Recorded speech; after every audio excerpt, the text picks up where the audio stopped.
They rode into our collective consciousness on horseback, 7 gunslingers answering a desperate call for justice in a lawless land.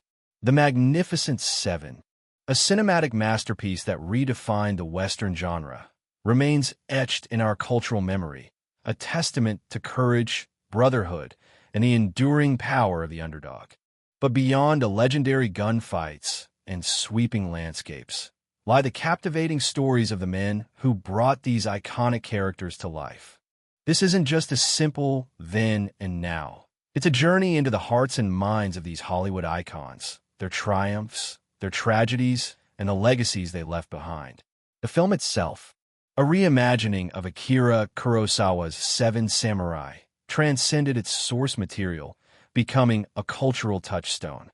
It gave us a new model for the Western anti-hero, morally complex characters driven by a code of honor rather than strict adherence to the law. It was a film filled with unforgettable characters. But what of the actors who embodied them? Did their lives mirror the grit and glory of the Old West? Or did they find different paths to adventure and fulfillment? Did they achieve the same legendary status as their on-screen personas? These are the questions we'll explore today, delving into the fascinating, sometimes heartbreaking, and often surprising lives of the men who rode with Chris Adams, Vin Tanner, and Bernardo O'Reilly. We'll uncover hidden stories, explore lesser-known facts, and uncover the truths behind the myths. Some rose to even greater heights after the Magnificent Seven. Others found their paths diverging, and some faced challenges that tested their resilience. Prepare for a journey that's as unpredictable and captivating as the Wild West itself. What became of the men who brought these legendary gunslingers to life? Let's find out. Yevgeny Briner. The name itself conjures images of steely-eyed intensity and quiet power. He was Chris Adams, the leader of the Magnificent Seven, a man of unwavering resolve and quiet dignity. But Briner's journey to becoming a Hollywood legend was far from straightforward. Born in Russia, his early life was marked by a nomadic existence. A childhood spent moving between countries and cultures. He learned to speak multiple languages fluently: Russian, French, Japanese, and Hungarian, a skill that would serve him well in his international career.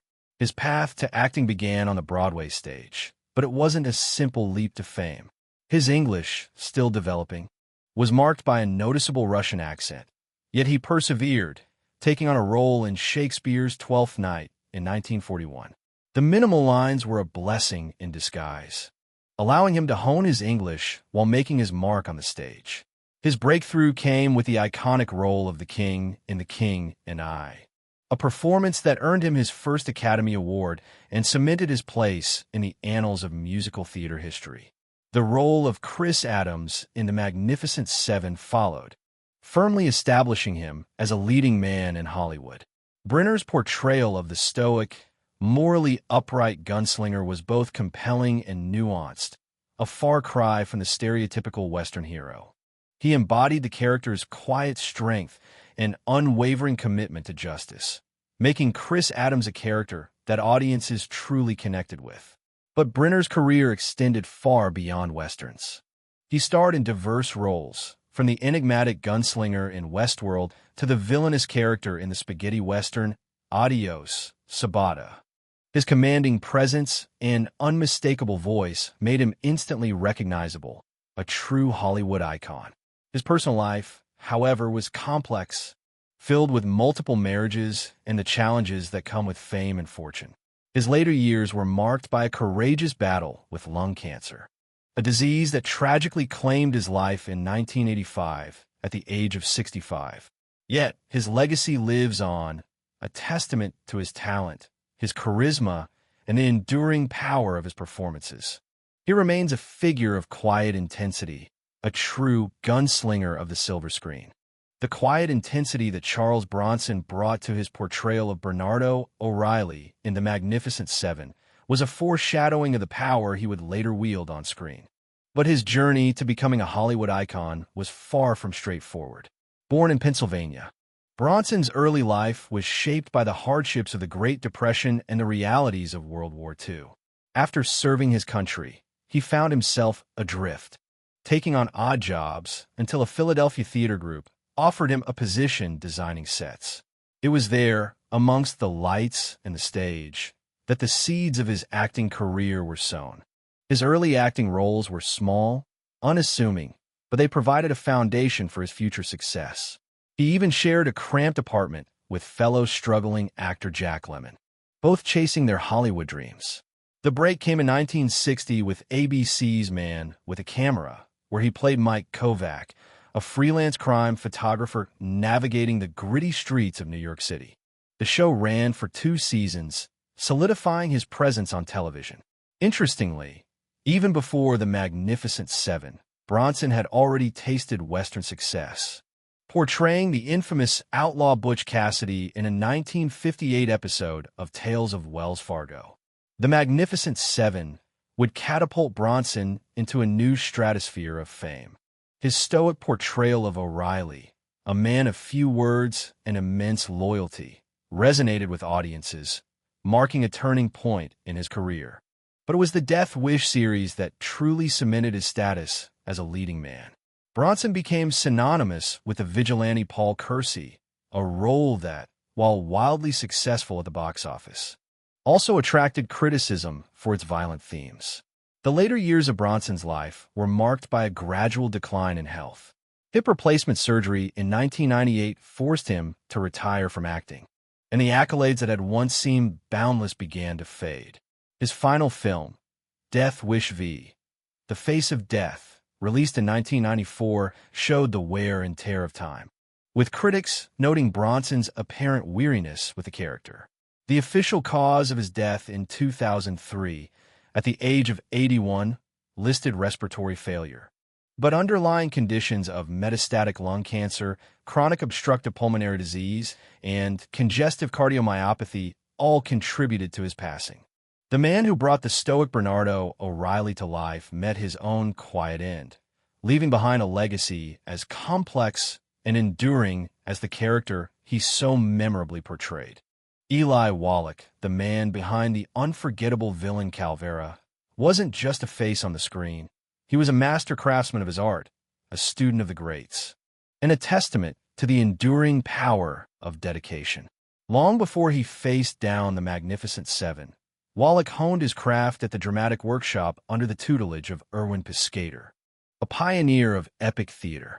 He then became a founding member of the Actors Studio, where he rubbed shoulders with the likes of Marlon Brando and Montgomery Clift, exploring the depths of method acting alongside his future wife and Jackson.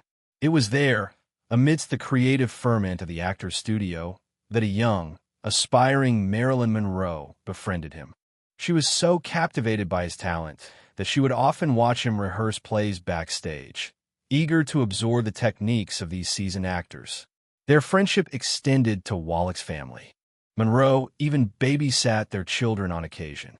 His film debut was a controversial one, starring in Elia Kazan's Baby Doll, 1956, a film that raised eyebrows for its suggestive themes. Yet, despite the film's heat, director Kazan insisted that Wallik never crossed the line with his co-star, Carol Baker.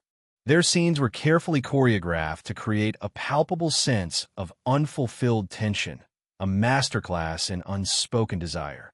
Wallik's career continued to flourish, his talent shining through in a diverse range of roles. He wasn't confined to the Western genre. He seamlessly transitioned between genres, playing everything from villains to sympathetic characters. His final on-screen appearance came in 2015 in the short film The Train, where he delivered a poignant performance as a Holocaust survivor. Even in his later years, he lent his voice to Toyota pickup commercials, a testament to his enduring appeal. Wallik and Jackson enjoyed a remarkable partnership, both personally and professionally, a testament to their shared passion for acting and a lasting love story. They remained married for an astounding 66 years, a rare feat in Hollywood, raising 3 children together. Sadly, a stroke years before his death in 2014 left him with vision loss in one eye. He passed away peacefully at the age of 98, leaving behind a legacy that extended far beyond his iconic role in The Magnificent Seven. a legacy of talent, dedication, and enduring love. Robert Vaughn, the man who portrayed the troubled veteran Lee in The Magnificent Seven, had a destiny with storytelling woven into the very fabric of his being. His mother, a passionate advocate for the arts, instilled in him a love for performance from an incredibly young age. She even coached him on Shakespeare's iconic "To Be or Not to Be" soliloquy when he was just 5 years old, a testament to her belief in his potential and the early blossoming of his talent. This early nurturing extended beyond the family home, leading to roles on Chicago radio shows, a platform that helped shape his performance style and build his confidence. His radio debut as Billy on the popular Jack Armstrong, the All-American Boy program marked the beginning of his impressive career. His television debut followed on November 21, 1955, in an episode of the medical drama Medic. This was just the first of over 200 episodic television roles he'd accumulate throughout a career spanning well into the mid-2000s. His transition to the silver screen was marked by a guest appearance on the classic Western Gunsmoke in 1956, followed by another appearance a year later opposite the enchanting Barbara Eden. The Magnificent Seven would undoubtedly become a career highlight, cementing his status as a versatile and capable actor. Beyond the screen, Vaughn's life was as compelling as his characters. His marriage to actress Linda Staub in 1974 further solidified his connection to the world of performance, with the couple even sharing the screen in a 1973 episode of The Protectors. They adopted 2 children, building a family life that stood in contrast to the often turbulent roles he played. However, a persistent rumor circulated for years, suggesting that Vaughn was the biological father of British director Matthew Vaughn. While never confirmed, the speculation added another layer of intrigue to his already captivating life story. His later years were marked by a continued presence on television, his talent and charisma remaining undiminished. Sadly, Robert Vaughn succumbed to leukemia in November 2016, just 11 days shy of his 84th birthday, leaving behind a legacy of compelling performances and a life as rich and complex as the characters he so memorably brought to life. James Coburn. The name conjures images of steely eyes, a laconic grin, and a precision that extended beyond his on-screen knife-throwing skills. Before he became Brit, the sharpshooter with a dry wit in The Magnificent Seven, Coburn's path to Hollywood was as unconventional as the characters he often played. His career began, almost unexpectedly, in television, a far cry from the silver screen stardom that awaited him. He even landed a razor commercial, a testament to his quick wit and even quicker shaving skills. He apparently boasted the most teeth of all the candidates and joked about it, highlighting his self-deprecating humor. His film debut in 1959, alongside Pernell Roberts in Ride Lonesome, was a stepping stone. He quickly followed it up with another Western, Face of a Fugitive, solidifying his presence in the genre. But Coburn wasn't confined to the dusty landscapes of the Old West. He showcased his versatility early on, working with Steve McQueen in the war drama Hell is for Heroes, 1962, a collaboration that would continue with the iconic The Great Escape, 1963. Directed by John Sturges. He even narrated Kings of the Sun, 1963, for the same production company, demonstrating a range that extended beyond just acting. His ability to inhabit diverse roles is astonishing. One moment, he's a villain in Charade, 1963, playing against the likes of Cary Grant and Audrey Hepburn, and the next, he's a comedic naval officer in the Americanization of Emily, stepping into a role originally intended for James Garner. This pivotal performance earned him a coveted 7-year contract with 20th Century Fox, cementing his place among Hollywood's elite. He was a chameleon, effortlessly shifting between genres, showcasing a comedic timing as sharp as his knife-throwing precision. Coburn's personal life was marked by 2 significant marriages. His first, to Beverly Kelly, lasted 2 decades and produced 2 children, a testament to his enduring personal relationships. His second marriage, to actress Paula Murad, led to the establishment of the James and Paula Coburn Foundation, showcasing a commitment to philanthropy that extended beyond his acting career. Sadly, James Coburn's life ended unexpectedly in 2002 at the age of 74. A heart attack silencing the man who brought so much energy and charisma to the screen.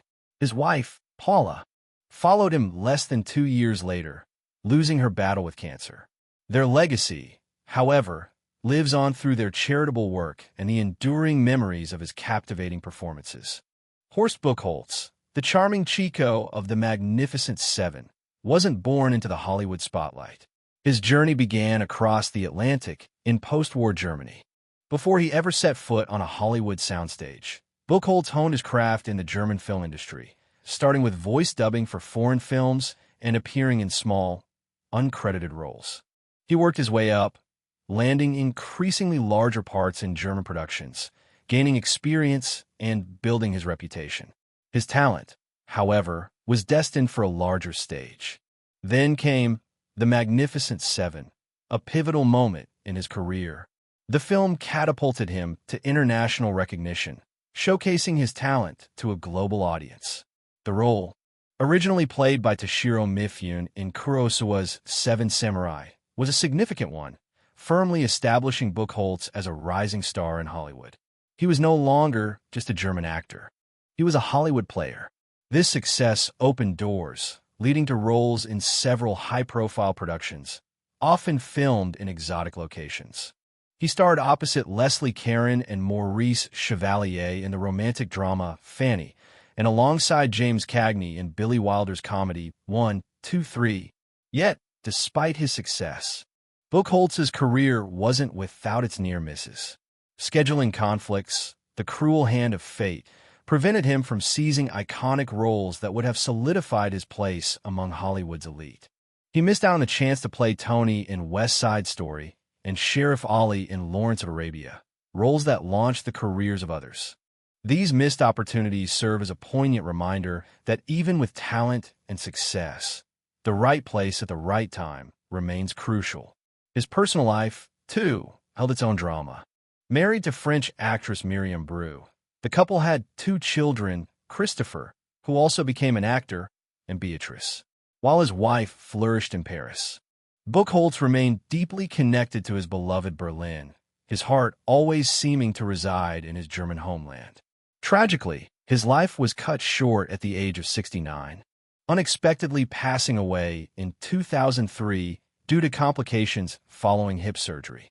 His story is a testament to the highs and lows of a Hollywood career, a reminder that even the brightest stars can burn out too soon. Brad Dexter, the man who played the gruff, loyal Harry Luck, had a life story as unpredictable as the character he portrayed. Born Barry Mitchell, his journey began not in the dusty landscapes of the Old West, but in the aftermath of World War II. His early roles were under his birth name, appearing in a Roy Rogers Western, El Dorado, 1946, and even a swashbuckling adventure, Sinbad the Sailor, 1947. He even trod the boards of Broadway in Magnolia Alley, 1949. But it was a change of identity that truly launched his career. In 1950, he shed the name Barry Mitchell, adopting Brad Dexter for his role as a hard-boiled detective in the Asphalt Jungle. This marked a shift towards more villainous roles, a type he would become known for. His work with RKO Pictures, particularly in The Las Vegas Story, 1952, alongside Victor Mature and Jane Russell, cemented his status as a dependable character actor.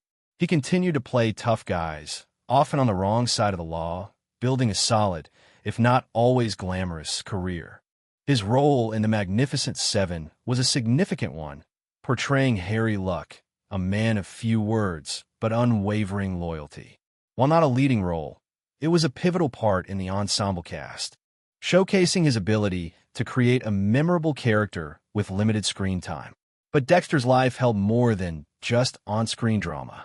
He had a brief, whirlwind marriage to the legendary singer Peggy Lee, and later found a lasting love with Mary Banovich, his wife until her death.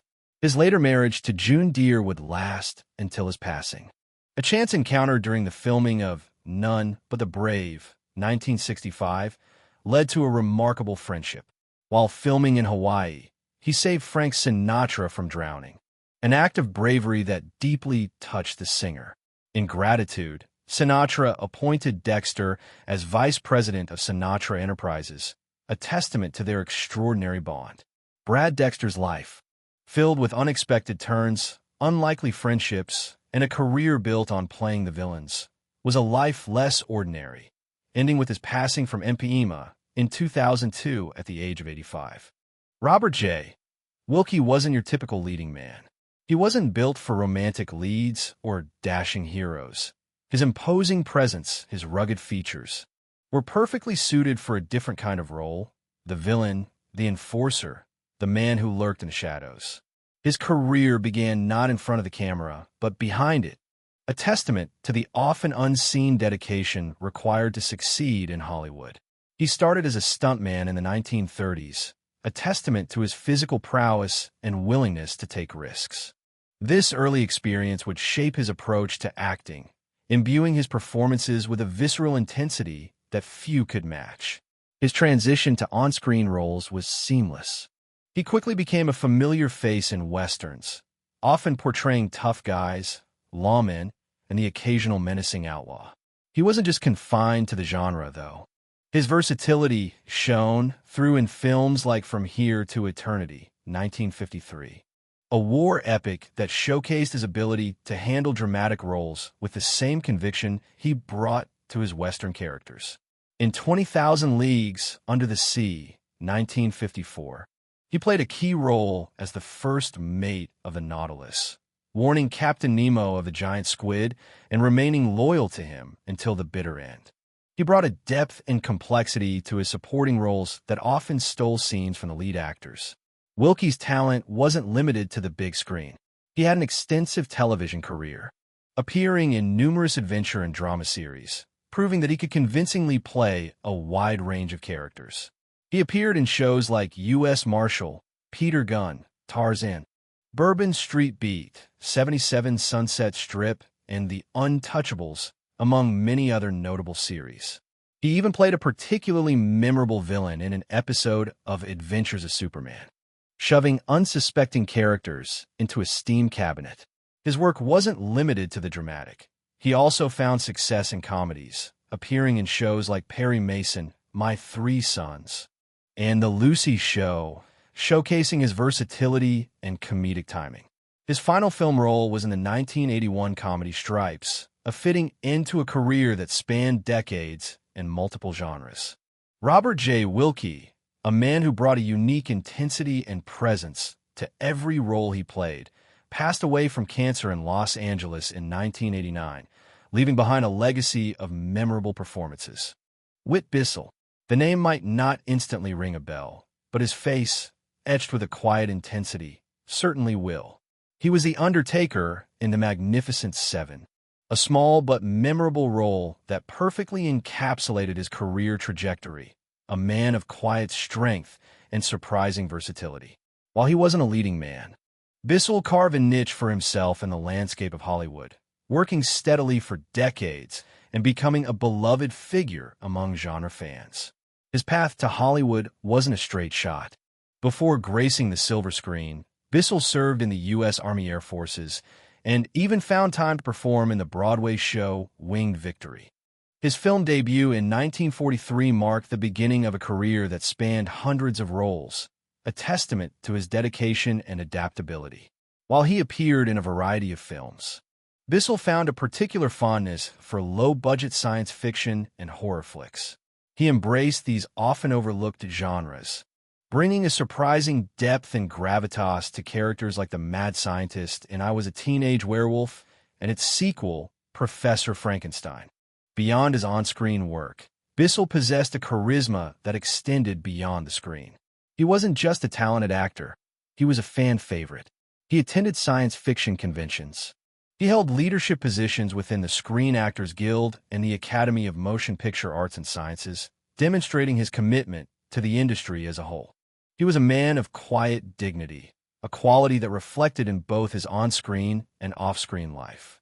He was married 3 times and had 4 children, creating a legacy that extended far beyond the graveyards of Hollywood.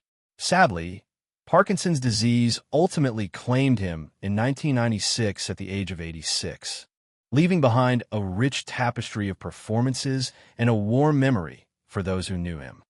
So there you have it, the lives of the men behind the guns, the faces behind the legend, a tapestry woven with threads of ambition, resilience, and the often unpredictable nature of fame and fortune. From the towering presence of Yevgeny Briner to the quiet intensity of Charles Bronson, each actor carved their own unique path, their journeys reflecting both the triumphs and the heartbreaks inherent in a life lived fully, a life under the bright lights of Hollywood. The Magnificent Seven may have been a film about the pursuit of justice in a lawless land, but the lives of its stars were a testament to the complexities of life itself. Some, like Yevgeny Briner and Steve McQueen, ascended to superstardom, their names synonymous with Hollywood's golden age. Others, like Charles Bronson, built enduring careers through grit and determination. While some, like Horst Bookholtz, perhaps never quite reached the same heights of fame, but still left their mark on the cinematic landscape. And still others, like J Wilkkey, carved out successful careers in a variety of supporting roles, leaving their indelible mark on many films. The paths they followed after that fateful year in 1960 were as diverse as the characters they portrayed. Some continued to flourish, while others faced challenges, health issues, and the inevitable ebb and flow of the fickle entertainment industry. Their stories are a reminder that even the most legendary figures are human beings, with their own personal struggles and triumphs, their own unique journeys to navigate. Their legacies, however, remain firmly etched into the annals of cinema history, forever linked to the enduring power and enduring appeal of the Magnificent Seven. Their stories are a reminder that even those who achieve iconic status often face challenges and difficulties, that the paths to success and fulfillment are rarely straightforward. What resonated most with you about their stories? Who surprised you the most? Let us know in the comments below. And if you enjoyed this deep dive into the lives of the cast of the Magnificent Seven, be sure to subscribe for more captivating stories of Hollywood's most intriguing figures. There's much more to explore and many more tales to tell.